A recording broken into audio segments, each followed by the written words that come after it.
2024 ഫെബ്രുവരി 10 അന്ന് മുതൽ തുടങ്ങിയതാണ് ഈ കാണുന്ന മാധ്യമങ്ങൾ, നമ്മളടക്കമുള്ള മാധ്യമങ്ങൾ സെക്രട്ടേറിയറ്റിലെ സമര ഗേറ്റിന് സമീപത്തുള്ള ആശമാരുടെ ഈ സമരപ്പന്തലിൽ വന്ന് നിൽക്കാൻ തുടങ്ങിയിട്ട്.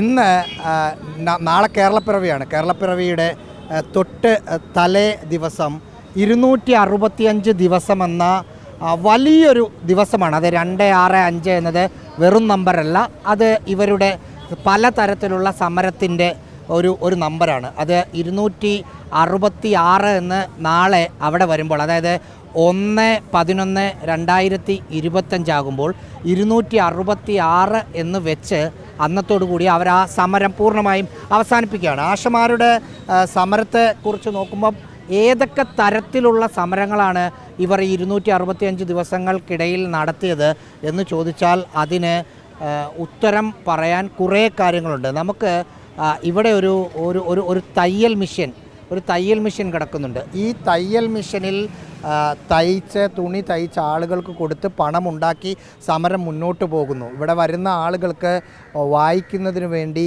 ഷെൽഫിൽ പുസ്തകങ്ങൾ വെച്ചിരിക്കുന്നു. ഒരു ഒറ്റ ഒരാൾക്ക് കിടക്കാൻ പറ്റുന്ന ഇരുമ്പിൻ്റെ കട്ടിലിൻ്റെ തൊട്ട് ഒരു പായ്, ചെറിയൊരു ഫാന്, ഇതൊക്കെ വെച്ചിട്ട് 265 ദിവസം ഒരു സമരം ഇവിടെ നടന്നു. അതിൻ്റെ അവസാനം വരികയാണ്. അവസാനം എന്ന് പറയുമ്പോൾ ഇതിനൊരു താൽക്കാലിക അവസാനം എന്നാണ് സമരസമിതിയുടെ നേതാക്കൾ പറയുന്നത്. കാരണം സമരം ഇനിയും തുടരും. അവർ ഉന്നയിച്ച 2 ആവശ്യങ്ങൾ സർക്കാർ അംഗീകരിച്ചിട്ടില്ല. ഒന്ന്, 21,000 രൂപ ഒരു മാസം ഓണറേറിയം നൽകണം, അതായത് ഒരു ദിവസം 700 രൂപ നൽകണം. ഇപ്പോൾ 266 രൂപയാണ് ഒരു ദിവസം നൽകുന്നത്, 8,000 രൂപയാണ് നൽകുന്നത്. അത് 21,000 ആക്കണം. ഒപ്പം സർവീസിൽ നിന്ന് ഇവർ റിട്ടയർ ചെയ്യുന്ന സമയത്ത് 5 ലക്ഷം രൂപ അവർക്ക് നൽകണമെന്ന ആവശ്യം.